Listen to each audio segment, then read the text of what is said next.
Welcome back to Super Tuesday Recap. It is Chris and Deepom here to review one of those DC shows, because you know we hate DC so much. We're here to review The Flash, Season 3, Episode 18, Abra Kadabra. The Flash fights a villain from Earth-19 called Abra Kadabra, who offers to reveal Savitar's identity in exchange for his release. Again, like I said, we are known for hating DC, and that's why we have reviewed 3 seasons of this show. And, you know, basically on the network we review all the DC shows, but you know, we hate DC so much. Deepom. I mean, this is a terrible show. It's a terrible show. I'm going to tell people never to watch it. Sure, I'll be finishing the season and I'll be back next year and we'll be reviewing it and talking about it again. And we'll be talking about how much we hate the show, but we secretly love it. Yeah, go fuck yourselves, guys. Anyway, we'll have more of that stuff at the end of the episode. We got this is gonna be a short review, and then we got a bunch of other shit to talk about. Yeah, we do still talk about, but let's be fair, there isn't a whole lot to talk about here. Right. It was weird. See, and this is the treading water that you talked about last week about the musical. Mm-hmm. This is the treading water I was worried about. So it's like it's a little bit of both though. Like this entire season has been weird. Like again, love the show. I'll definitely be back next year. Paced. Yeah, it's been really oddly paced, and I think some of the things that should be big, like even at the beginning in this episode, it's Barry going, "Well, I'll just run to the future," and like I'm like, that's actually not a bad idea. That's actually shit. You should have been thinking about that sooner. You've always gone to the past. Fucking run to the future and get a leg up on all these villains who are coming from your future and have this leg up on you. That makes sense.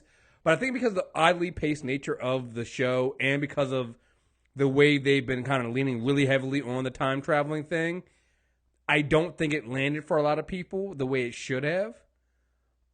Like, I'm fine with it, but I totally understand if some people are just like, really, we're going to mess with time again, Barry?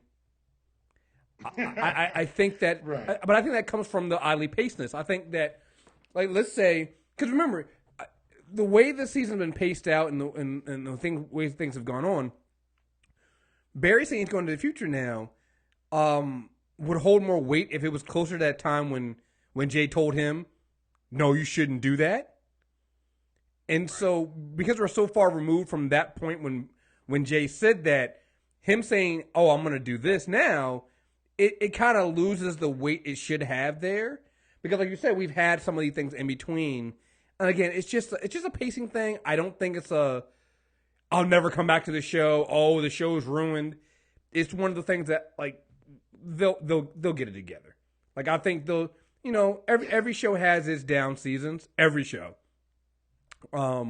And I really think that they'll figure it out. Just like, you know, like we've been praising Arrow for how they've turned it around this last season here.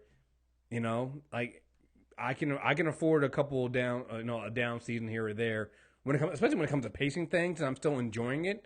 Like I said, overall, I enjoyed the episode, but like you said, it's like there are a lot of things here that, you know, that add up. You know, and the thing is, when we say that our biggest problem is pacing, that means we're still enjoying it. Like, hi, my name is Deepom. I'm a Silver Age Flash nut. So Abra Kadabra on my television screen, you're winning by the title of the episode. I was like, well, I'm going to like it. Right. It just, for me, it felt like the big narrative push here was finding out Savitar's identity. And then the whole episode, that's what we're building towards. And they're like, nah, not yet. And so while I get that was kind of the intention was to make you thirsty for April 25th or whenever this is coming back. I get that. I'm not stupid. However, I didn't appreciate it probably as much as they wanted me to. Well, you know what it is, and again, and I think we've been doing this so much that people might think we don't like the show. No, we love the show. I think it's the small things here because again, when I think about this stuff, I think about things from like I'm watching a show, I'm fine with it, right? Overall, I'm fine with it. But I think when I see other people complain about it and have problems, I think that the show is missing opportunities to tie things together because it has been so oddly paced. I'll give you a perfect example of this. everything they're doing with Caitlyn with Killer Frost right now is kind of like it's throwing people off, right? Because like at the end of the episode, she gets her she goes into shock, she dies, and they bring her back by taking the necklace off. She becomes Killer Frost, and they've never really gone to this whole idea of what's causing Caitlyn's powers to make her go like, bad. They never dealt with that. But then when you think early in the season, remember she had that episode where she went to visit her mom. Like, there are elements there that they could have built on so that when this happens, you're more invested in it. But they dropped them to do other things. And now, granted, those other things were things were fun. Like, hey, Gorilla City. Okay, yeah, I'll take it. But I at some point, I think that and I think this is something we said earlier. This is a show that, and I think they'll get this next season. They kept pushing the limit of what they can do, and they got so excited about what they could do. Oh, we can do Gorilla Grodd. Oh, we can do King Shark. Let's do Gorilla City, and they've been testing how much they can do, and they've gotten focused on that and not on making sure the story pieces are all there. And I think that's what's happened this season. Because like I said, the Caitlyn thing, there's so many things they can do. Like, they were talking about how her mom kind of went into her work and when her father died, it's like there are elements that I could kind of explain where this Killer Frost persona is coming from. They just haven't done it. Right. And it's kind of weird. But the thing is, this show's pretty good about when we recognize that kind of thing. Yeah. They address it eventually, like usually pretty quickly. Yeah. Maybe they do a back end explanation of it. Oh, absolutely. Like she kidnaps her mom. And they ask why, and that's her. And I think they're gonna find a way to tell us. If they leave it unanswered, it's horribly uneven writing. Right. But I do have faith that they can pull this out. And that's something we always have. Every time we complain about it, the next episode they come back and we're like, oh well, that makes you feel better. That's literally been our Legends recaps all year. It's kind of creepy. Yeah, and so I'm not worried that they won't address it. I just think that the critique is that in a 22 episode season, the it's been uneven and poorly paced because of that. And so you're answering the questions, but unlike Legends, which is only 17 episodes, they've been tightly packing that stuff, so we get that answer to the next episode. With Flash, it's been like, well, you might get that answer 3-4 shows, maybe after a break, and I think that's what's been kind of making the season feel uneven a little bit there. So that, and I know you're of a different opinion on me on this one. I'm still not happy with the Wally thing, because, and again, it goes back to just the unevenness. They pull Wally out of the Speed Force. I think Kid Flash is gonna have to be on just he's going to be out for a while until he's ready. They do the musical episode, and Wally's back in the suit, and now this episode he's right back in it. No, doesn't matter. It's just in most episodes, I would argue with you about this, but there was enough space in this episode where his plotline could have taken some space here. Yeah. You could have fit it in there. HR wasn't around all episode, which I will talk about later. I know you have a theory on that one, yes. Oh, yeah, I got a theory on that. But, yeah, the Wally thing for me, I understand where you're coming from. I do think this is going to be a situation, again, where there's going to be a back-end reason why he's not in the future visions. I think they're going to play this out a little more subtly than we kind of thought they would. Yeah. But you're right. It's jarring. But, again, I lean back towards last episode, and that musicals make everything better, Chris. Oh, okay. All right. I'm gonna pretend like it didn't happen, but all right. You keep doing that. No, I'm with you. I do believe that they will address it at some point. Again, it just goes back to the unevenness of it.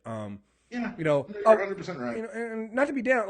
Hey, listen, I'm with you. They did Abra Kadabra on TV, and then they gave him, cause I believe in the comics, he's not. He does the same thing. He uses technology, right? He's from 64. They said 64th century. Yeah. They cited the law that any sufficient technology advanced beyond yours is indistinguishable from magic.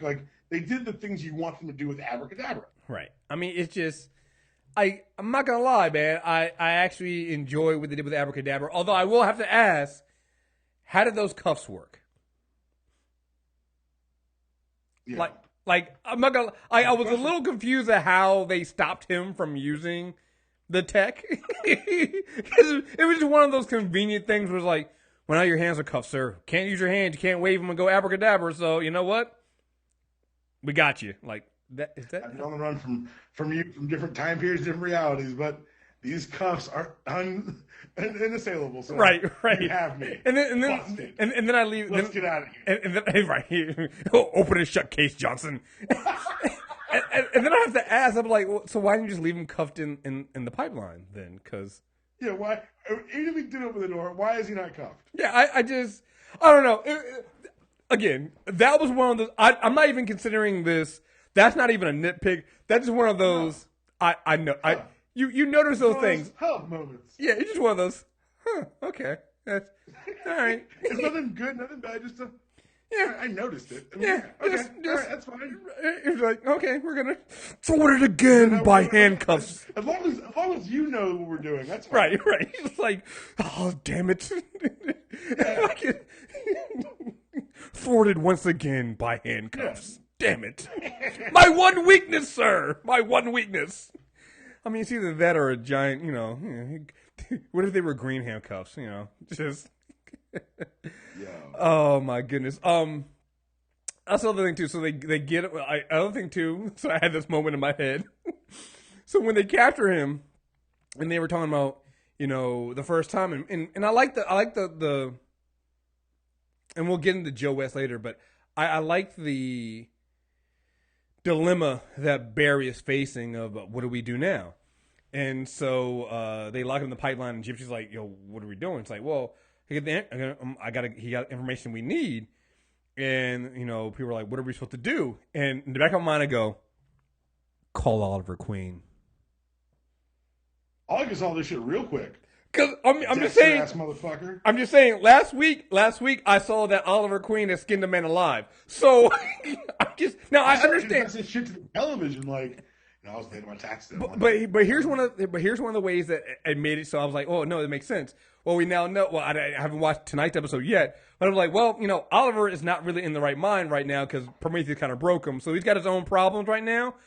But I'm a little disappointed that nobody said, let's call the guy who actually knows how to torture people. He might know. And for anyone who's listening to this review and is like, I don't watch Arrow. We have to talk about Arrow.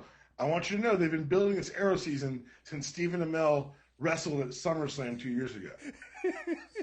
I'll talk about it on the review this weekend, but that's 100% true.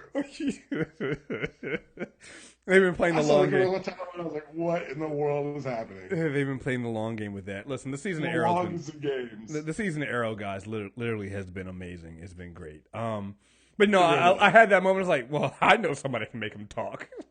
Because Barry, you're not about this life, but he'll tell you he'll tell you his social security number. He'll tell you who Savitar is. He'll tell you everything you want to know. All right, so just give Oliver Queen a couple minutes with him, and it'll be fine. Another fucked up thought I had when I watched this episode, beginning of the episode, said to myself, "You guys aren't making that trip to see Hamilton in July." Yo. First things first. I like Barry being the exciting one about Hamilton. It's a nice touch. And that was that's depressing as hell too. Yeah. Because they're all happy and hyped, and it's in July, and they're like, yeah, this thing's happening in May. We can scalp it. Now, flip that last ticket. Right. Maybe Cisco will want to go. Profitably, I'm just saying. Maybe maybe that's why Wally's not there. He's at the Oh wait, never mind. That's I want to say where I do. It's just Barry said I could go, guys. I'm just saying, but it's Hamilton. I'm just saying, like, I love you, Iris, but I mean, if you think about it, Hamilton tickets. I mean, if you think about it, I mean, I've known about Hamilton longer than I've known you, though. So, I've been waiting. I mean, we just met. I mean, I'm in the wait list longer than I mean, really, he might have been because I mean, he just found out about Iris. I mean, Just saying, they just met, so I mean, it's Hamilton tickets. I don't think he's that petty. I can't say I wouldn't be. I'm saying, man, can I have your ticket? No. Well, then, come on. What are we doing? Oh man. But this leads to the thing I really appreciate them. And again, going to what we were saying about how even if it's been oddly paced, they still are able to finish. They still able to get some of the things we want. I really enjoyed what they did with Joe this episode because I'm like, that's about time. Like, remember when they didn't tell Joe at first, and the reason why they didn't, and that made sense because Joe was going to react. He hasn't really reacted that way yet, right? He's played it super cool, right? But at some point, I was waiting for Joe to have that black fatherhood moment, going, "It's my baby girl." Something had to give. I'm glad he was the one, and it wasn't Barry fucking up again. Well, and that's why I'm really happy with this. I'm glad it was because there were three choices for me, right? It was there could have been a fourth. It was Joe, Barry, or Wally. Maybe Iris, so maybe you can put that in the fourth. But I really want to put her in there because I think we've gotten to the point where she's not that like that.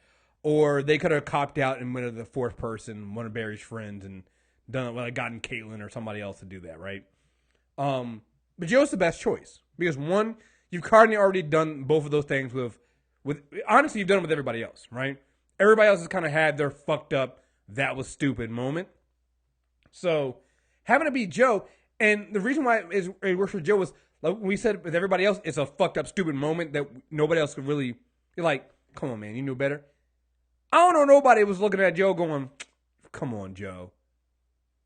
Like it's a super relatable moment for him. Because here's the thing: granted, Gypsy shows up and he escapes, stuff like that. But two things happen here. He either goes with Gypsy and you don't find anything out, or you at least try this way and get the information from him. Nobody else is doing anything. Like, everybody's asking questions. Everybody's asking questions. Joe shows up with a gun. You move, I'm gonna shoot you. You know, he establishes the parameters of the relationship very quickly.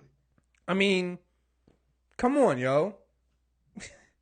Like, even when he had that conversation with Gypsy afterwards, and he's like, "Listen, I made 2 oaths, one for the badge and one to protect my family. Which one do you think comes first?" You know, and I don't really give a damn. And I'm just like, Joe don't give a shit when it comes to his daughter, guys. But Joe's not wrong. But you know what I love about that conversation? Gypsy kind of wasn't wrong either, even though she didn't, at that point, nobody knew what she was fighting for. No one's wrong here. Yeah, right. Once you find out that Gypsy, had her partner killed by Abra Kadabra, you understand why she's kind of like, look, I've been chasing after this guy for a long time to bring him to justice for what he did. And it's like, really, who makes who? What's the decision you make here? Who's right? Who's wrong? Right. So no, I enjoyed that, and like I said, it was that moment, and then we got another really good Black Fatherhood moment with him at the end with Iris when they were at his house on the couch. Like those were we've still had Black Fatherhood moments this season, but not like we've had in the first two. That was gotten more crowded as a cast, right? And understandable, but I hate to bring up the musical episode, but just like you guys were, love the talents of the people in the musical episode. Mm-hmm. Jesse L. Martin is one of the most talented people on the show. No, he is the most talented person. Huh? We don't deserve to have him on the CW. Right. I mean, he is the most talented person on this fucking show when it comes to acting wise. All right. So you need to give him those moments and give him those, like that right there with me was another reminder of just how good he is, because those moments, excuse me.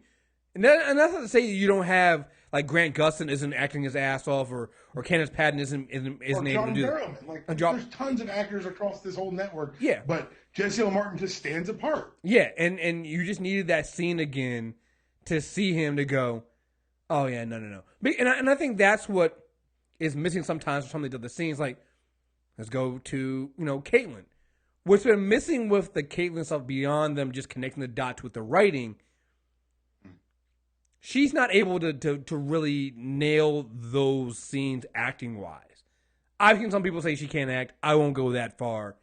She just can't. Act. She just, yeah. She's not able to carry a scene like that. She can elevate the material. Right. And that's what you're getting from Jesse L. Martin in the scenes he got.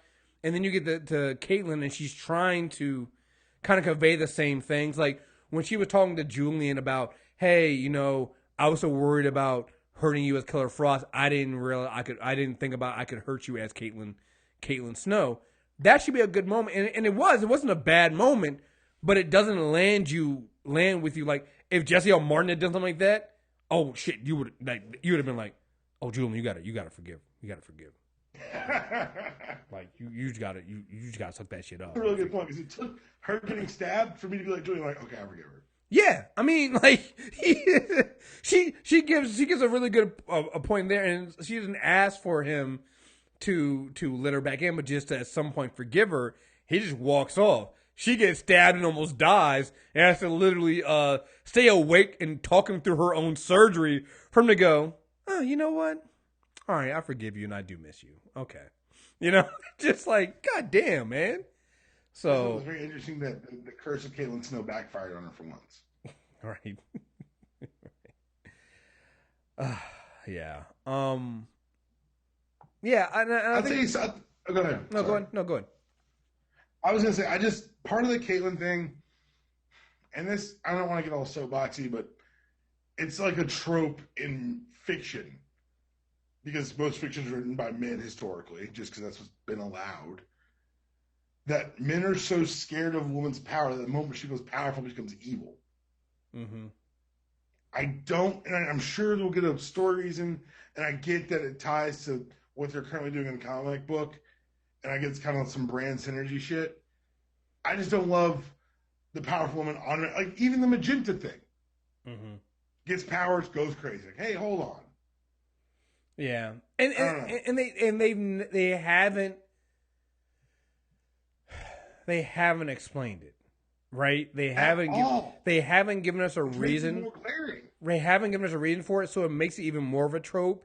And it sucks because, you know what? I think she is a better killer for us sometimes than Caitlyn Snow. It's almost like the Katie Cassidy thing with her and Black Siren, right? Give her more to do, she'll do more. Right, but the difference between that and what they done with Caitlyn Snow is they gave Katie Cassidy so much. They gave her a complete arc, and then they brought her character back as her Earth 2 counterpart, and they didn't turn her evil. It's just like, no, as her Earth 2 counterpart, she just is. She's bad. That's it. What they're doing with Caitlyn Snow is like they're trying to correct it. And like, well, we kind of always wanted her to be Killer Frost, but we started her off as, part of the team. So I don't know where you go from there, because here's the thing: if she goes full Killer Frost and she's hurting people, how does she ever come back to working at Star Labs and being Caitlyn Snow?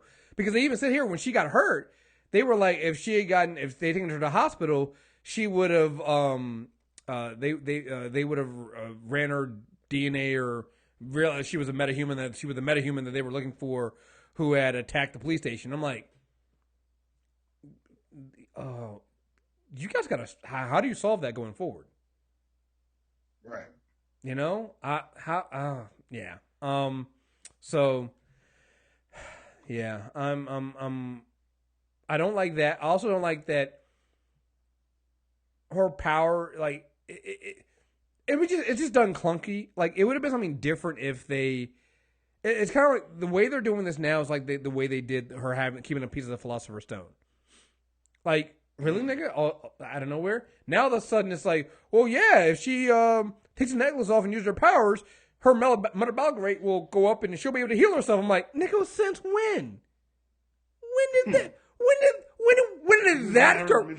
When has that been a power set? She's not the fucking people who are down to rock with you as long as you explain it. Right. I mean, yeah, if she's a speedster, that makes fucking sense because you've explained that several times as a speedster. When did she get this power? When did we? Nick, really? Are we fucking serious? Like, it feels like they're doing things with, like, and I can't say that with everybody else on the show. With Caitlin Snows, I feel like they're doing things just to doom to get to an end point. They're being clunky with it on purpose, and they know they got to do it. So they're just like, fuck it. We know it doesn't make any fucking sense, but just we got to do it. Just deal with it, right? Rip the Band-Aid off and go. And I'm just like, yeah, but I'd rather you guys just take the time on it because that's just not. I don't know. It just seems really, really, really clunky. And I also don't like the fact that everybody else seems to forgive her for what she's done. Like, nigga, really? Like, Cisco goes, you did what you did because you thought it would help you get rid of your powers. He'll come around. I'm like, no, Cisco, no, that's not. Like, you guys are. Savitar is out because she kept a piece of those Philosopher's Stone, you jackass. Like, are we serious right now? Like, right. Like, wait, you got more. He got more mad at Gypsy for taking Abra Kadabra back. So, what does it mean for us? Then he did. Your dick is not your friend, right? Versus, and Cisco just got like very, very single-minded focus. Oh God, yeah. We said it before, and you know, people complain about the relationships on Arrow and things like that. They got to do a better job of writing relationships. Everyone's in high school.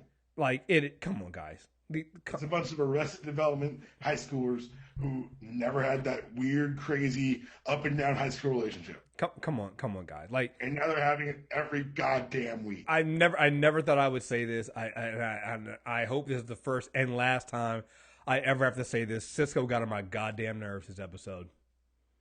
Like, begging ass Cisco, man. I'm like, come on, bruh, come on. Hey, like, tighten up, Cisco.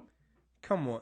Like, the first time she came through, I was like, this is not like Gypsy. She's not flirting with you. She's not. Come on, bruh. You can't. Mine is elsewhere. How about you reel it in?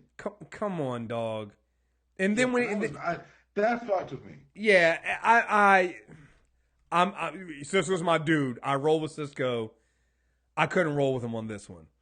I just come on, man. Come on. Why are you pressing so much, man? It made me. And then so what does it mean for us? Like, bruh.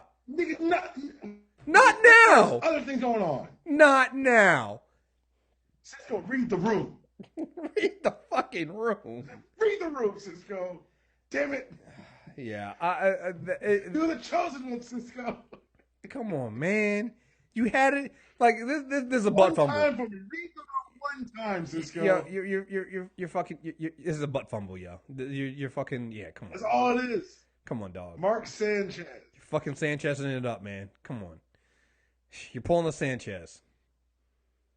And I don't mean Rick, all right? I don't mean a Rick Sanchez. No, Mark Sanchez, all right? Nothing else to say. You're fucking it up, man. Like, it just, they're so clunky with this. And like you said, the same thing could be said for Caitlin and Julian. It's just, get some better writers for that. Like, come on, guys. No, they can be awkward. They don't have to be that awkward. Like, no, have them be grown-ups are awkward too. Well, here's the thing. I've liked not like this. I've liked Cisco awkwardness up to this. Like him being awkward with Gypsy is a redeeming. I love that. But the way he did this episode, he didn't and this is not like, it's not like Cisco to not read the room and not, like, he would have been able to pick up on that, and that's what bothered me. Like the initial jokes, got it, fine, all right, fine, but he kept doing it. And that's when I was like, no, come on. That's out of character for even him. Right? So, I will say, the one relationship they do nail is Cisco and whatever wells we have. And I love the fact that he actually missed HR. Because, you even asked where was HR, and in the end of the episode, they gave us HR. Who miraculously showed up when, Abra Kadabra was gone. Look, I've said this for weeks. I don't know if have I done it on the air? I know you and I have talked. Yeah, I think you said it on the air. I think you did. Okay, cool. This motherfucker, all with this drumstick, like a wand, he vanishes. Abra comes back. If the next time we see Vixen, like, he got away again, I'm like, hey, look, Remember that asshole you were chasing on Earth 19 anyway? Maybe, just maybe, it's the guy you've been chasing the whole time. Well, here's the thing. Remember, he has technology to make him look like somebody else. Mm-hmm. We forget that because we see him as Wells. He's wearing somebody else's face right now. So, they could do this. Like, cause I remember, and you're right. I don't know if we said it on air, but I remember when we were talking about it. You were like, I was like, "Hey, that's a pretty good theory." You're like, "Yeah, but they cast somebody else for him already." I'm like, "Oh, damn it. Okay, that sucks."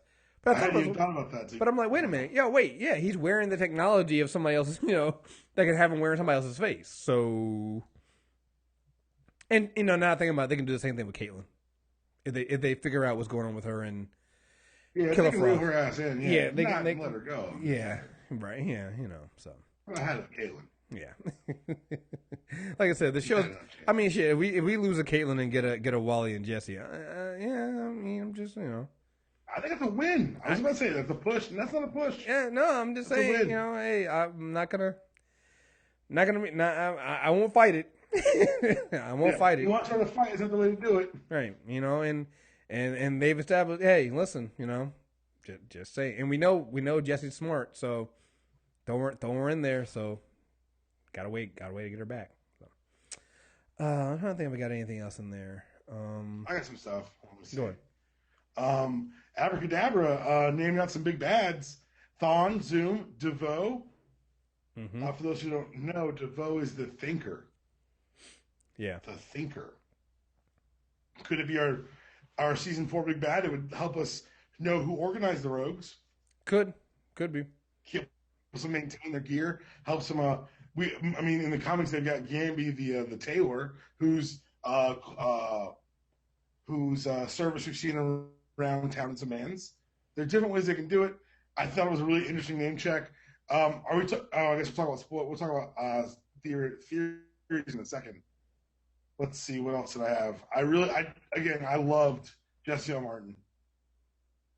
Like, you feel like the desire to save his daughter, but also the hopelessness. I don't know how to do this. Yeah, and I think that's something that it was about time to get. Like, as much as we say about pacing, things like that, this is one I think they built up and they released at the right time. Like, this is a perfect time to have it to happen for him. So no, that made sense for me. I was fine with that. Got anything else? Yeah. I think that without going into me start speculating on shit, then yeah, I think so. Yeah, go and start speculating. Speculate away. All right. Aside from my Abra Kadabra speculation, which will not stop until I see the two motherfuckers in the same room at the same time, and even then, holograms. Right. Come on. So, do you do the title of the next episode? Yes, I do. Hold on. I had it. Shit, of course. Right. Yeah, okay. Wait. Next episode is called... Because when he's going into the future, the Once and Future Flash. Okay. So, from the promo, we know he goes to the year 2024. That's the year Thawne said that Barry Allen disappeared. Mm-hmm. Once and Future Flash is issue 1 of the arc, The Return of Barry Allen, when Thawne goes to the past, convinces Barry Allen and takes his place as Wally's the Flash. Barry Allen's the bad guy in that story arc. Let's go, Flash. You making Barry Allen Savitar? He vanished in 2024. Yeah? That's what the paper said. Yeah? We've already got shitty wig Barry. He might as well become evil. Shitty wig Barry. He stole that wig from the Arrow set, man. That shit is hilarious. Oh, that's great. Hey, we got a new suit, though. Nigga. He didn't show the boots. Dude, so when I saw when I saw the picture, I was like, listen, I don't see the boots, but if he has gold boots, I doubt he will. But if he has gold boots, D-Palm's gonna fucking lose it. It's over. They can fumble the rest of the season. I'd lie my ass off for some yellow boots. I tell everyone how good it is. Like, because at first, I was like, hand down. One time for me. Because at first, one time. Yeah, at first I was like, oh, maybe it's just like, the suit looks a little bit different when they do the CGI. So like, maybe that's what it is. But I looked at it, I was like, details, like, oh no, that's just a different suit. The belt's different. It's got like, it looks more like the comic book. Like, I'm like, a lot more like comic books. Oh. I get excited. I'm not gonna lie. Oh, also, I know we talked about them flexing with like Gorilla City and some of the effects this year. King Shark. The speed scenes when they're chasing down Abra Kadabra looked amazing. Oh yeah, I had one of those things in my notes too. When Barry passes it, jumps off, phases through the ship, and that was great. Yo, they went to that first person type thing they do sometimes, but it usually looks like a bad video game. It looks fine. Yeah. I was really impressed with. I guess there were probably less effects in this episode. The way they used them. Oh yeah, look great.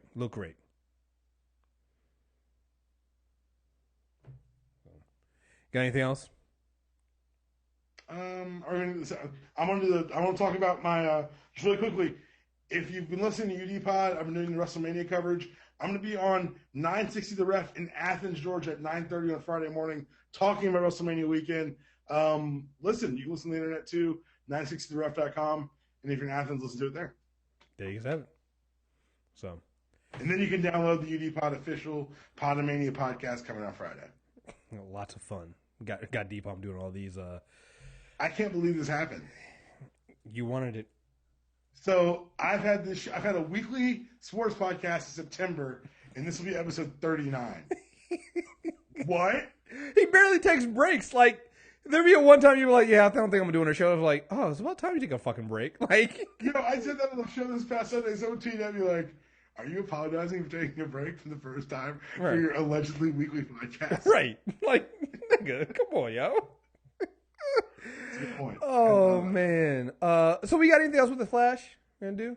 No, let's get on to the business of the day. All right, so you want to do good first or bad first?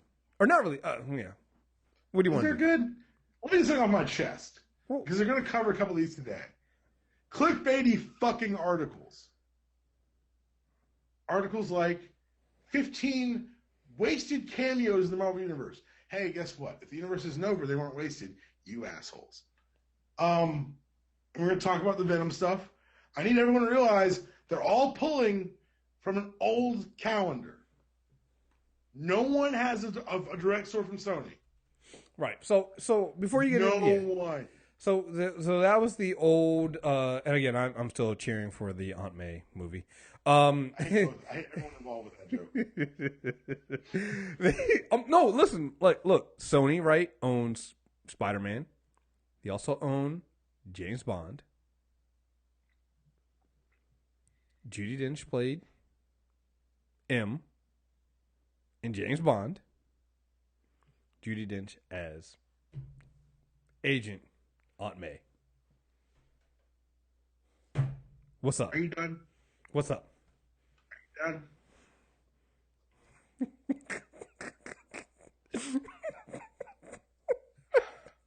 I'm sorry. I just no. You're right though. Like we're this is the old calendar, and here's the thing. I don't think that Sony is shooting down these rumors because I think Sony's probably hedging their bets and basically going, hey, well maybe if something happens and the deal with Marvel doesn't work out, and hey, we still want to show that we're working on these other things and we can do a Venom movie. Sony's doing? You know what Sony's doing? What? All press is good press when you got a movie coming out in 3 months. Yeah, they're shut the fuck up. The rumors that you can't. We talk about this on the internet, and we can talk about it here if you want to. There is no way to do Venom divorced of Spider-Man. What is it? No, you cannot do it because the basis of this character is that he's a dark reflection of Spider-Man. He's literally great power and great responsibility come to life because Peter is given this great power, rejected the suit, and now everything Venom does is his responsibility. If you don't have and I've said this again, we'll talk about DC Universe later. If you do not have the example of heroism, the shadow reflecting that lack of heroism has no basis or merit. It does not ring with the audience. Without using the hero as a relief, you can't do a villain movie. Jesus Christ. It's like doing a Joker movie with no Batman. I feel like I'm taking crazy pills, Chris. And here's the thing. When some people say a Venom movie, nobody's talking about Agent Venom, guys. Nobody's talking about Agent Venom. No one knows that happened. Nobody. And I'm not even saying... You know how I know that? Because I can read a sales chart. And look, here's the thing. I'm not making any comment on whether it's good or bad. I don't care. When people say Venom... It was a good book. Huh? It was good. Agent Venom. Yeah, I mean, so here's the thing. When people say Venom, though, that's not the Venom we're talking about. I want to eat your brains. Right. That's who we're talking about. That's the Venom. We want that Venom. That's the Venom. That's Venom. Not, hey, good guy working for the good guys. That's not the Venom we want. That's not. All right. You want the guy who had 7 different 4-issue miniseries in the 90s because, man, what a 90s character, but, man, you can't do a sustained story with his ass. Yeah, right. That was it, basically. Right. He had a miniseries where he got poisoned, grew 18 different heads, and fought the Juggernaut to a standstill. I swear to God this happened. It's called Venom the Madness. And that was madness. All right. So, but like D-Pump said, all this stuff is coming out from Sony. And, I mean, and you were talking about clickbaity titles. No, none of it's coming from Sony. That's the best part. Well, some of it's even if it's old stuff, Sony's not really getting out in front of it because, like you said, all press is good press. But there was another clickbaity title came out, and it was like Spider-Man out of MCU following Spider-Man Homecoming sequel, right? And that's not really what Amy Pascal said, because you hear that, and even I heard that and was like, God damn it, Sony. And hey, could it happen because Sony's stupid? Yes, we read the fucking emails. All right, if there's one email scandal that doesn't get talked about enough now that really lived up to all the hype, it's a fucking Sony email scandal because these motherfuckers are really that fucking stupid. Here's what Amy Pascal... You know what they are? They're greedy as fuck. Right. And they're going to make so much money in July. Well, here's Amy actually talking about it. Let me see. I'm going to play it. Here's the entire clip. When Kevin Feige and I saw John Watts' movie, we knew that he was the guy to direct this movie. And we saw a quality in him that has panned out so brilliantly that I think everybody's going to see when they see this movie, because it's very different than our other Spider-Man films, and it is completely unique. And so much of that is due to the vision that he came in with. He's a really formidable filmmaker, and we were very lucky that he wanted to do the film. One of the things that I think is so amazing about this experience is that you don't have studios deciding to work together to make a film very often. In fact, it may never happen again after we do the sequel. Because Sony and Disney and Marvel all decided that the right thing to do was to allow Peter Parker and Spider-Man to be in the MCU and to work with the Marvel guys and have them produce this film. And I think that was a very rare thing for 3 companies to do, and a very brilliant thing for them to decide to do, because there are only so many stories that you can tell again and again and again about Spidey, and this is something that we would have never been able to do in any other way. So they're not going back, guys. You don't give people a taste of crack and then just tell them, okay, yeah, first hit was free, but that's called maintaining leverage. Yeah, the deal's probably through 2 Spider-Man movies.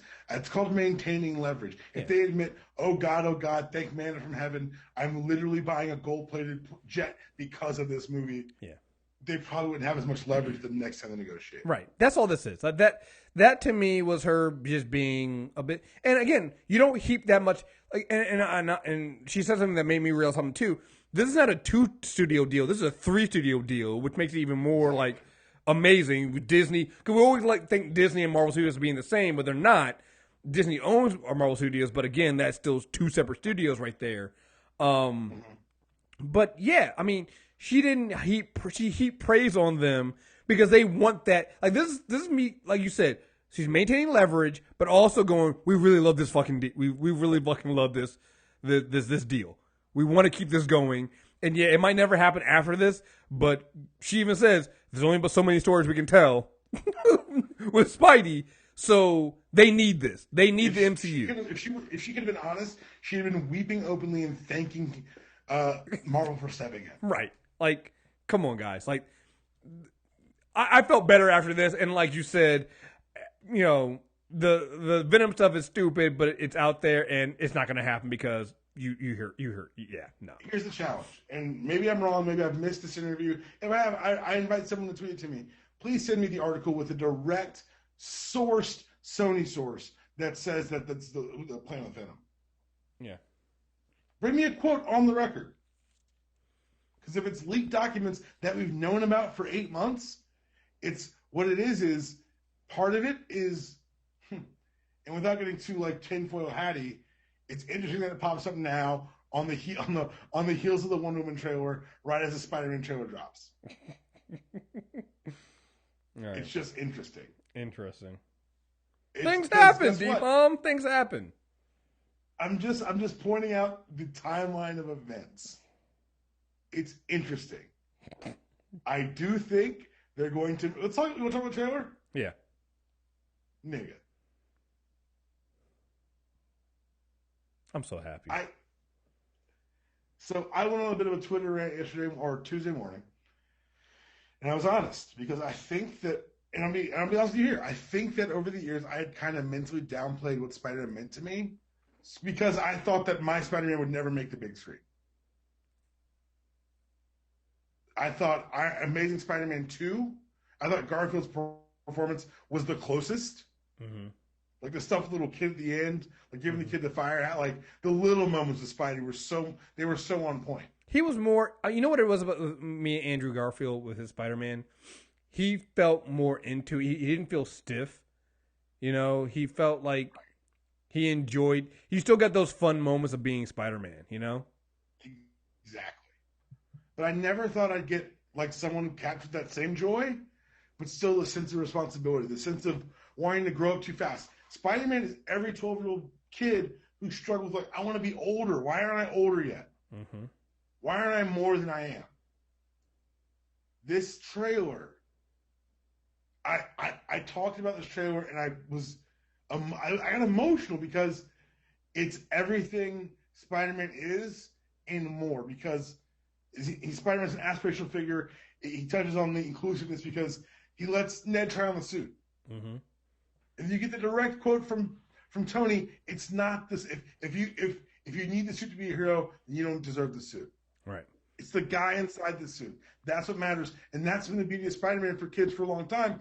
Anyone could have been behind that mask, man. Mm-hmm. And you even get Tony telling him, be better. Don't be me. Be better than me. Because you get a growth. You get growth of Tony. People need to realize that wasn't just a line that they threw in by happenstance. Everything in a Marvel trailer happens for a reason. Tony Stark and Robert Downey Jr. have been the central driving force of the Marvel Universe since, 2007? Mm-hmm. 2008? Yep. This was the proverbial and literal handing off of the torch. Because if you look at this kid, you can say he's unproven. You say, we'll see how he does. He is about to stand on a 70-foot screen with Michael Keaton and Robert Downey Jr., and the fact that the movie's coming out means they didn't blow him off the screen. That means that the heart and soul of this next phase of Marvel is in good hands. Right. Right. Tom Holland. I don't know why. I see his face, I think Peter Parker now. Yeah, man. I mean, it's there. And again, I've seen people say, I think we've gotten to this place where Marvel's on top so much that people feel like it's too good to be true, so we have to find something to nitpick at it. So the nitpick now is that we've seen too much in the trailer. Guys, listen. We've been through this before, all right? All right? A couple times. Every time a Marvel movie comes out, we say the same thing. We've seen too many. We know too much of the plot. All right. Two things about that. One, no, you haven't. All right. We said everybody thought they knew why Steve and Tony were fighting in Civil War. You didn't. You didn't see that coming. Both of those both the last two Captain America movies have released the entire first opening scenes of their films. Still only showed us and not even never mattered. Never mattered. Because here's the thing. If the movie's good, you don't go out of the movie, well, I saw the whole movie already after a 2-minute trailer. You never say that. You only say that when the movie is bad. Right. Like, let's be honest here. Like, the only time you've ever really cared about seeing the entire movie is when the movie is bad. And that's to say that you've never seen the entire movie with a Marvel trailer. You never see the best action sequences in a Marvel trailer. You never, like, now, maybe afterwards, those TV spots, they spoil the shit out of everything. Like, I'm so glad I see these movies the first week they come out, because when I saw that TV spot with fucking Giant Man, I was pissed for people who hadn't seen the movie yet. Because I was like, well, God damn it, that sucks. But before the movie comes out, you never see anything. You didn't see Giant Man. You didn't see that scene. You didn't get. There's so many things. Peter from the airport scene. Right. You didn't get his best. Here's the thing. You didn't get the best Spider-Man scenes in that scene. You got that one thing. They cut things out, like you said. They cut Spider-Man out of the run-up. He's in the run-up in that scene. They cut him out. Like, it's just like, don't worry about it, guys. Like, I'm just saying. Hey, you know the fun complaint was this weekend before this trailer dropped? The new Guardians trailer showed no much. They showed exactly 4 more seconds worth of footage. Yeah, we keep. People just want to complain, man. Yeah, you're factually just not right in this. That's not true. It's just like James Gunn had to come out and be like, it's 4 seconds more footage, guys. 4 seconds. If 4 seconds ruins the film for you, you never wanted to see the film in the first place. Like, why are you here? It's not a good film. It's just not a good film. Like I said, people were complaining about that the third Batman vs Superman trailer because it showed Doomsday. Here's the thing. Seeing Doomsday in that trailer didn't ruin the movie for you. What ruined the movie for you was it wasn't a good movie. Also, you couldn't really see him as dark as shit. We'll get to that later. Like, there are lots of. I can make lots of things with the Doomsday. There. Those are the problems with those films. Like, it's not that you saw the entire movie through the trailer. Like people say that shit. I'm like, so let me get this straight. You're not gonna go see the movie? Of course you're gonna fucking see the movie. Stop. Well, I'm gonna go see it. I'm just, I saw it. Stop. Just stop. Stop it. Why, man? Come on, stop it. You're gonna go see it. All right. Yeah, the other one too is now is Iron Man 4 because guys, we're grasping at straws here. Like, you knew he was in the film. We knew he was gonna be in the film. All right, come on. Like, here, like, well, we didn't know he was going to be in the suit. The teaser trailer literally shows a picture of Spider-Man swinging alongside Iron Man. Come on, guys. You knew this was going to happen. We don't know how things are going to work out. I don't know what they want us to think. But I will say this, though, and this is in general about trailers. I think that good trailer cutting, they've been doing this lately, which is they cut a trailer. People started cutting trailers to tell a story in the trailer that isn't necessarily in the movie. Let me take an example of this movie that I just watched, Life. People thought, and when they see the trailer of Life, the way they cut it, that the black guy died first. He does not. Not even close. But because of the way they cut the trailer for attention and they kind of tell a story in the trailer, I had people go, well, I wasn't going to see because the black guy died first. I'm like, well, no, actually, that's not what happened. It's just no, you got to actually watch the movie. The trailer doesn't mean that. And they didn't like the same thing with Civil War 2, Civil War, the way they cut that trailer, where they tell you a story that make it seem about, unchecked power. But there's another side of the story that's more deeper than that. Way deeper. Right. So it's like, I think that's the way to cut trailers going forward. So here people are like, whoa, Tony takes the suit away from Peter. It's like, does he? Or does the trailer just tell you that he said? The trailer has him asking for the suit back. Do you actually see Peter give the suit back to Tony? Oh, you don't. So maybe you don't. Yeah, you see him. You see Peter's not in the suit again. But from my count, there might be 3 suits in that film, in that trailer. Because does the suit that he has on for most of the trailer, does it have the webs on the arms? Also, why do you think that him getting the suit back and whatever happens to DC is the end of the movie? Hey guys, he's a New York-centered hero. The idea this movie wouldn't end and culminate in New York is batshit crazy. Also, maybe, just maybe, you've only seen like an arm of Buki Woodbine. We've also seen him in set photos in full Shocker outfit. Like, I can tell you reasons why these takes are dumb. Yeah. But just trust us. These takes are dumb. Yeah. Just don't worry about it. And here's the thing. If you really are worried about seeing too much in trailers, do what Venom does. Stop watching them. Yep. That's what I do. That's what I do with since Iron Man 3. Yeah. Just, it's that simple. Don't watch the trailers. Like, especially for a film you know it's going to see. Here, I watch the trailers. I don't watch TV spots. Because most TV spots actually aren't on TV. They release them online. Like, and there's a lot of TV spots they release online. I don't watch those. I avoid almost all of them as much as I can.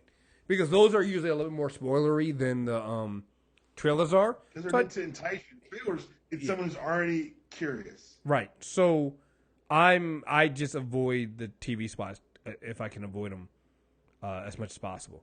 So yeah, just don't watch it. So there's that. So before we got on here today, I found a little bit of news, breaking news that happened at WonderCon.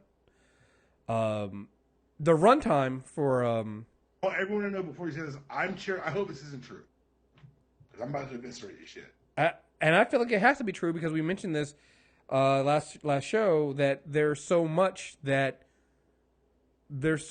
this film that Justice League has to do. So it's like it has to be a long film.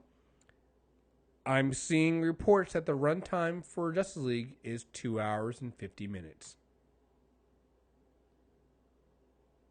All right, Chris, I need you to tell me what to do, Chris. Every time I come on here and tell a little truth, I get in trouble. Well, do you get in trouble? I get in trouble, actually, Devon. Let's be honest here. I get in trouble because we hate DC so much. This way, but it's, my pinned top tweet right now calls Batman vs. Superman a war crime. And yet I'm the one that hates DC. It's amazing right. to me. And again, I'm the one that says, I have my problems with some things in the trailer, namely that Flash suit and it being this dull filter of the color that they put on everything.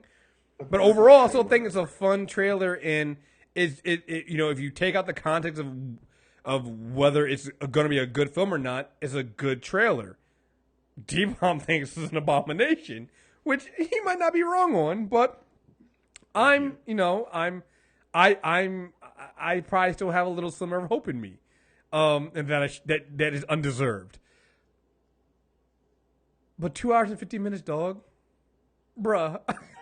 What do you want me to say? Because I tell the truth, people say we're liars. You guys are in the bag for Marvel. I review 6 hours of DC programming every week. Look, and when DC does it right, we go and look. Remember how hard we were on Rebirth, the information on Rebirth before we actually came out, and then we read Rebirth and we're like, oh, this is really good. We enjoy it, and we're reading these books. Like, when it's good, it's good. When it's bad and not looking good, we say so. Nigga, 2 hours and 50 fucking minutes is a very long time. Nigga, do anything. Nigga, 2 hours and 30 minutes, whatever how long Batman vs Superman was, a very long time.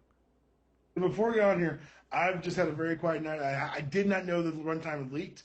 Chris asked me point blank, "What do you think it is?" And I said, "I think it's higher than this, but I think the number I'm about to say is even too high." And I said 2.5 hours, and he laughed at me. I really did. I really did laugh at him.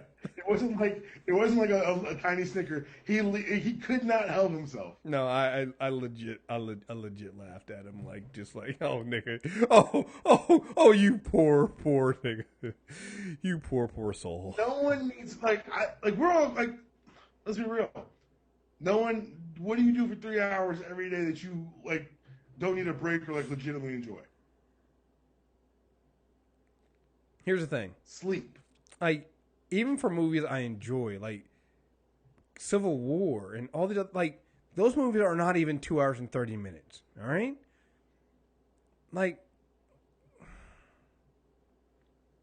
Once you get past your comic book story in 2 hours. And again, I don't think like comic books are like low art. I just think that there's only so much you can get out of one story, and I'll be damned if it's longer than 2.5 hours. This is like, the more I say it out loud, the more ridiculous it sounds. But at the same time, when you look at what this film has to do, or is setting up to do, from what we know, that runtime, and again, not 100% confirmed yet, but it does make sense. Because this film has to introduce Flash, Cyborg, and Aquaman, right? You have to bring back Superman from the dead. Which, you still like just those 4 things right there, right? Just those 4 things right there. That's a 2.5 hour film right there. Yeah. But then you still got to bring in, the parademons. You got to bring in. There's like, it's a lot of film. That's a lot of film that needs to be made. And here's the thing. I'm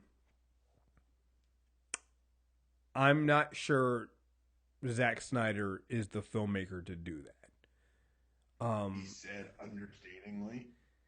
Like, in order to, there's, even when a film was good, like, look, the Lord of the Rings films I think are good films. I enjoy them, and I understand now we got to the point, and I hear, yeah, hey, look, play Shadow of the Mordor, you're like, oh yeah, shit, there's more fun things to do, but they're good films. I'm not gonna say they were bad films, all right.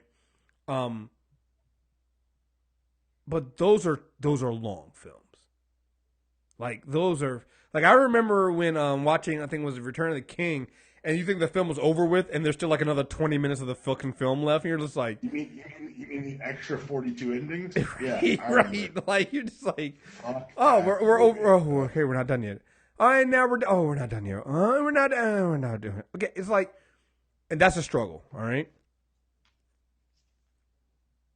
you're coming off of. I'm gonna give you a win in Wonder Woman. Let's say you get a win in Wonder Woman. All right. You're coming off a rocky start. Sure, let's go. Look, I'm trying not to get the. I know what you're trying to do, and I think it's very admirable that you're doing it for them. I think that you work too hard in the rest of your life to carry water for a multi-billion-dollar company that doesn't do its job right. But yeah, go ahead. Well, when you put it that way, this is gonna fucking suck. Shit, like, you're giving excuses shit. It's not making excuses for like a small budget film. It's making excuses for fucking Warner Brothers. I mean, shit. No, go ahead. No. I was trying to be the good guy, and you're right. Fucking back up. This is not gonna work. This is not gonna work. Like, dog. Like, bruh. 2 hours and 50 fucking minutes. $1 billion company. 2 hours and 50 fucking minutes. Get the fuck out of here. Get the fuck. Like, I'm waiting for some jackass online to tell me, oh man, you're just carrying water for Marvel, because if Marvel would never make a 2 hour and 50 fucking hour movie, yo. Come on, man. Like, at some point, like, it's funny as shit today. LJ90 Justin put on, he did that joke about DirecTV Flash, just cable. And it was the DirecTV Flash was the new Flash suit, and the basic cable was the movie Flash suit, right?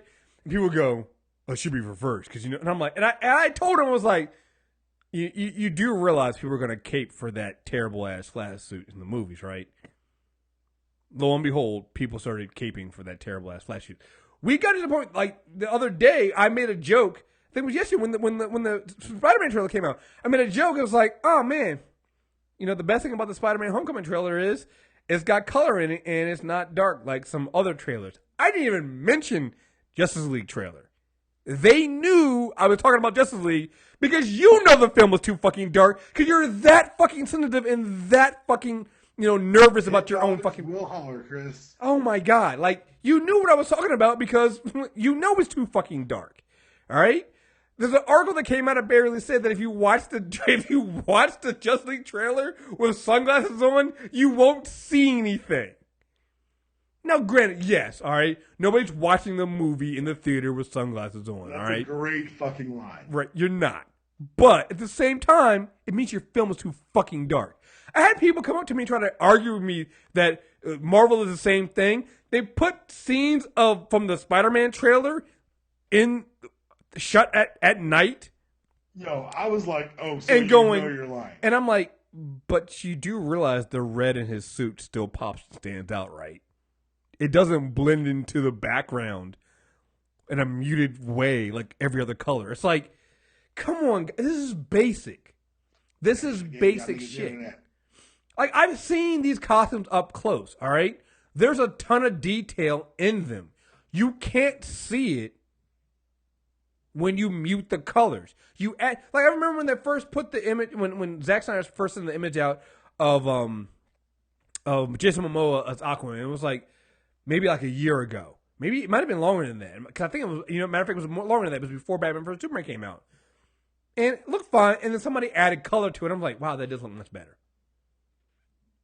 When someone tweeted us the color corrections on Man of Steel, yeah, I was sick. I was like, oh, that's a good looking movie. The thing is, people say, oh, you don't get it. No, you don't fucking get it. The purpose of these movies isn't to make your fanboy heart feel good because you got to see your Elseworlds fucking Superman on a big screen. The movie is literally designed for children to bring their parents multiple times. Because that's at least 2 tickets. That's how this movie thing fucking works. You want your R-rated movies, which Logan, by the way, hasn't cleared as much money as Stephen fucking Strange. Now, sorry. Just for the record, also, I've heard this argument. They're deeper films. All right, listen.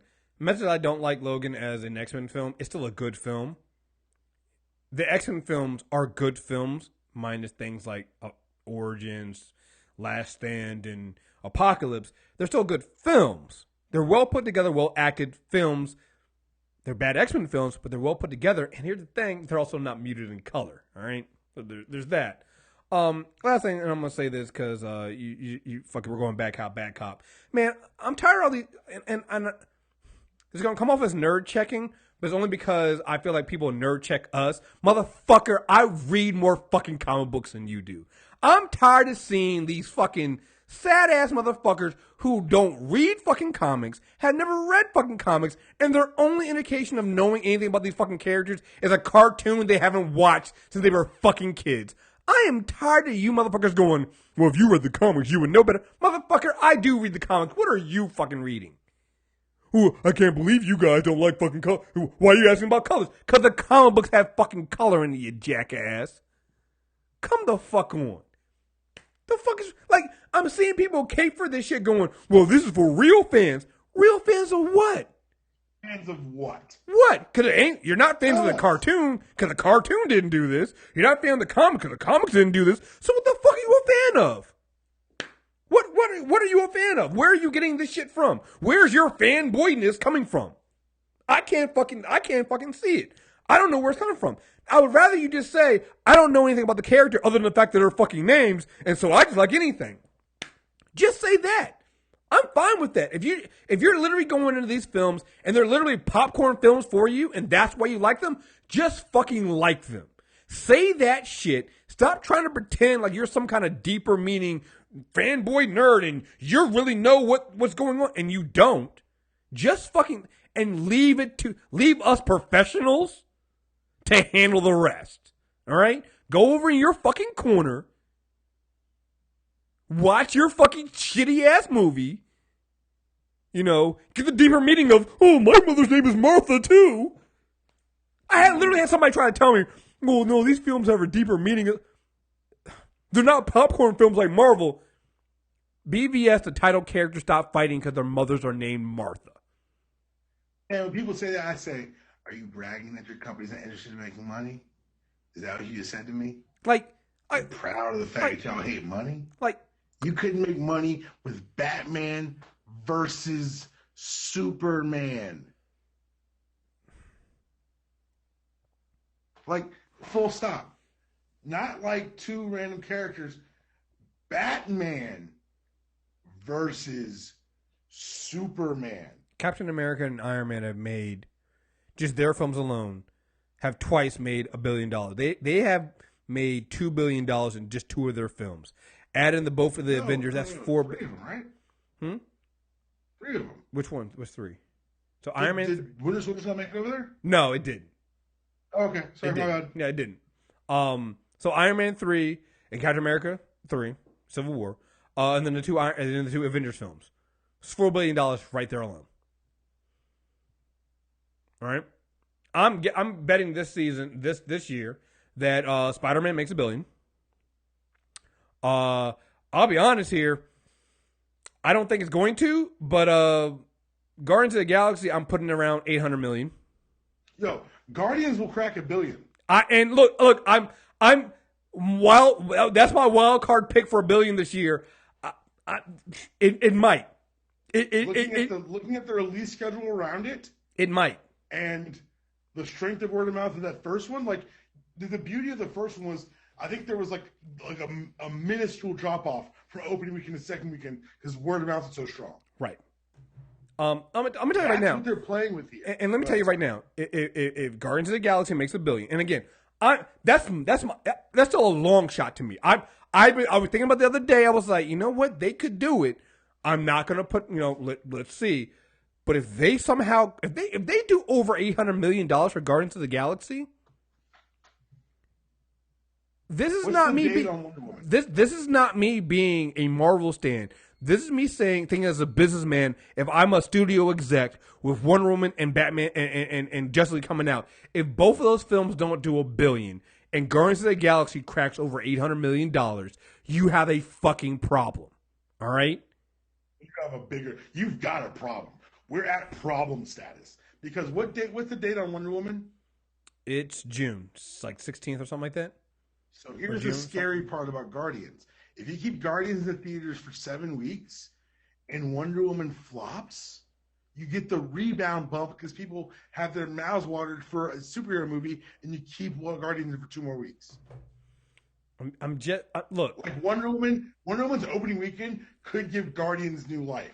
That's the scariest part. And then it bridges directly to Spider-Man, which kills. Like, that's what I'm scared about, like, for Wonder Woman more than anything, is that you've got Guardians and Spider-Man, which are going to make money. And what sits between two mountains? A fucking valley, Chris. Yeah. I mean, look, man, I'm just tired of people acting like legit concerns. Or just people just worry about the media and stuff. No, we're not, man. It's like, this is legit shit here. All right? And I'm tired of people who are acting like, ooh, these are popcorn films. You know what? Here's the thing. Comic books are meant to be fun. Even the darkest comic books are meant to be fun reads. I don't want to go sit in a Justice League movie for 2 hours and 50 fucking minutes. I get that number. And feel like I'm doing homework. All right? Nobody wants to do that. Nobody wants to do that. I was in the theater watching BVS when people came out, and nobody came out. I've been in the theater watching people come out of BVS. I've been in the theater watching people come out of an Avenger movie, all right? When the crowd comes out of BVS and going, Batman, Wonder Woman, and Superman in the same fucking film, people going, versus coming out of, like, Civil War going, oh, my God, I can't wait to see it again. Like, come on, guys. Like, come on. That's not, people are just, it's the reviews. No, if your fucking film was good, you wouldn't have to fucking worry about it. Or if it really did the fan service you thought it would make, T-Bomb's going to hate me for this, it would make $1 billion like the Transformer movies do, even though they're not good movies. They would still give people what they fucking want.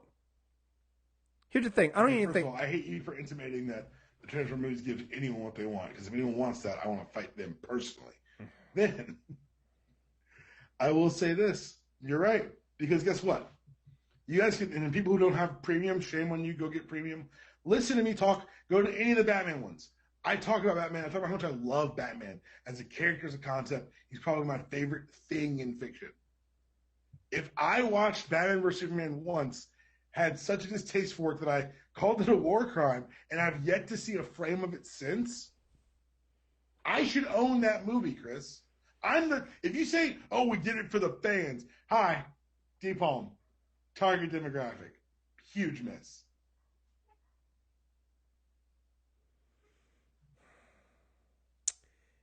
I guess happy guys. I'm calm now.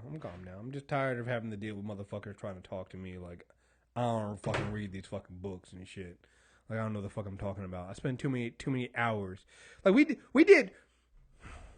a Rogue podcast, character corners on Rogues. 2 of those 3 podcasts were on DC fucking characters. Don't tell me I don't give a fuck about DC. Get the fuck out of here. Who the fuck you talking to? Fucking wrong with? I hate this shit. You know, it's one thing when there's people who don't know and just stay in their fucking lanes and go, oh, I don't know anything about the characters, but I enjoy it. Hey, I'm not talking about you. I don't care about you. Take all these fucking people act like they fucking know. And ain't picked up a fucking comic book. You yelling at people who enjoy Transformers, the Michael Bay movies. I don't do it. There's no point. I recognize that some things just aren't for me. But these are things that are directly aimed at me. And for you to claim to know better than us is we put it like you know what I figured out? You know what I figured out what it is? It's not even that these people really believe. Because you know what? I don't see these people cape for like Suicide Squad like that. You know what it is? They're fucking Zack Snyder stands. And that bothers me because I actually do like some Zack Snyder movies. Huh? The weirdest thing to stand for. They're Zack Snyder fans. You know what it is? Because it reminds me of how I think we had this conversation before too about Zack Snyder is they're the kind of fans about this stuff or fanboys that Zack Snyder is, which is like that jock who thinks they know better. So you know what I realized what some of these people are is I was asking them, if you don't read the comics, you're not watching the cartoons, what are you basing your shit off of? I know what it is. You're fucking basing your shit off of Injustice League. You're basing your shit off of a fucking video game. That's where you're getting all this shit from. You only know about this shit from fucking video games. From a goddamn fighting game. Guys who made Mortal Kombat. That is where you're getting this shit from. Get the fuck out of here, man. Go play your fucking video game. Let the fucking professionals talk, yo. The people who know what the fuck they're talking about. We know what we're talking about. God damn it, man. Just. Yo, big ups to Berlanti. Black Lightning, the first image got released. I saw that too. DC. Hey, wasn't on a good note. Hey, look, we'll have to talk to Shanna and the doctor because we just can't add another show that we review. So maybe they'll take it. Maybe they'll take it on for us, but we just can't. I can't add another show. But I saw that and I was like, okay, yeah, okay, yeah, I'm in. Yeah. Okay, yeah, okay. I'm in. We're there. All right. Shout out. CW just got it. They're just making. Yeah, okay. I love how they started. Back that truck of money up to Berlanti's house. Well, you know what I love about that is I love how they started. I love how they started with the whole. No, this is not going to be on the CW. We were all just like, come on, Berlanti, come on, dog. Baby. Come on, dog. You know you didn't bring me a good pitch. We just don't have. I'll just wing this one. We just don't have any more room on the CW for any more of these superhero shows. Sure you don't. All right. So know it was at Fox first.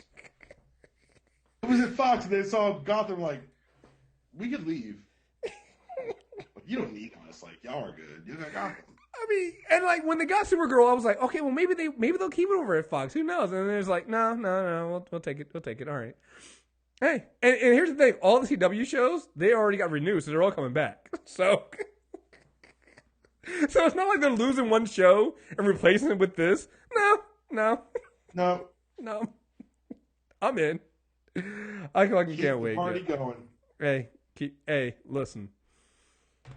Gotta love it, man. Gotta love it. Hey, man, will it be the first black superhero show? Yeah. We have in live first action. Live action one. What? Shit. They were Static Shock for a long time. Yeah. But it wasn't live action, though, was it? Yeah. This is the first one. Oh, well. Wasn't that show you and Rod used to watch? Oh, Mantis? No. Nigga. Oh. Yes. Yeah, nigga. I got Goslings love some Mantis. Listen. That's my fucking show. Like, I can't watch it now. I can't watch it now. I think maybe you get choked up. I can't watch it now because I know if I watch it now, it's gonna be fucking terrible. So I'm nostalgia. So we never gonna do a nostalgia show on Mantis. Nigga, ain't gonna happen because we're not gonna ruin my good memories. I'll tell you what's not gonna happen. Right. Nigga, we ain't doing that. So, nah. Oh, man, let's get the fuck out of here, yo. All right, folks. It's a lot, I know. We actually did do a Flash review at some point during this. It's in here, I promise. It is. This is the first half of this. Guys, thank you guys very much for listening. We will be back this weekend to do Arrow and Legend tomorrow, and then there's only one more. Hey, we're on break for Flash until the 25th. Agent of Shield comes back next week. And then Legend tomorrow. And hey, we're slowly getting to the end of the season. Break too? Huh? Is Arrow taking a break too, like Flashes? I'm not sure. I haven't watched tonight, so maybe it is, but I hope not, because they just been on a roll. And yeah, strike there on top. Yeah. I mean, just keep going, keep the party going, man. So, all right, folks. Well, yeah, we'll be back soon, and we'll promise in a couple weeks we'll also be doing part 2 of Green Lanterns on the Character Corner. So keep. Have we scheduled the Iron Fist review? We have not, but I'm gonna talk to you about it right after this. But I think we can do it soon. So, yeah. So all that stuff is coming out soon on the MTR network. Check it out. Leave us a 5-star review on Super Tuesday Recap on the feed on iTunes. We'll read it on air. Till next time, we're out of here. Peace.